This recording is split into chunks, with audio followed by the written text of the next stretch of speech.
dengan analogi pelanggaran perjanjian Hudaybiyah dan pelanggaran perjanjian MOU Helsinki. Assalamualaikum warahmatullahi wabarakatuh.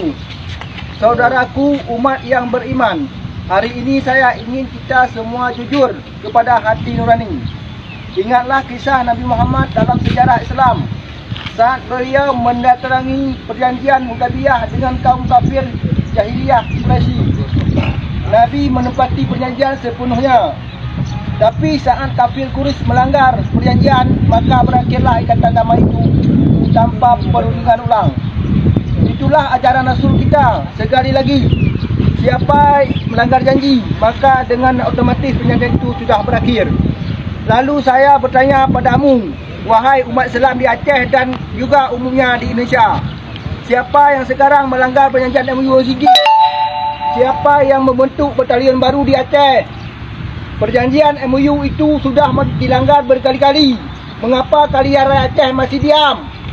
Mengapa kita tidak bersuara? Mengapa sarungan-sarungan tidak tahu? Mengapa kalian pura-pura tidak tahu? Mengapa ramai sekali kamu munafik di Aceh ini?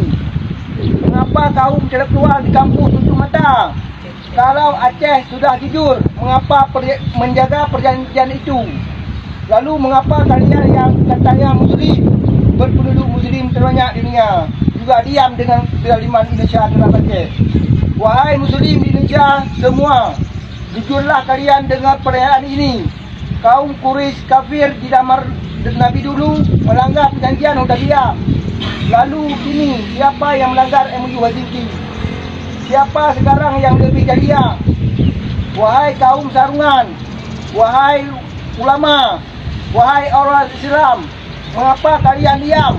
Apakah kalian tidak rela melihat rakyat sipil kembali tunduk pada satu laras sipai? Mengapa kalian tidak peduli lagi saat ini Aceh dipeduli? Kami tidak akan diam, kami tidak akan lupa, dan kami tidak akan dibungkam.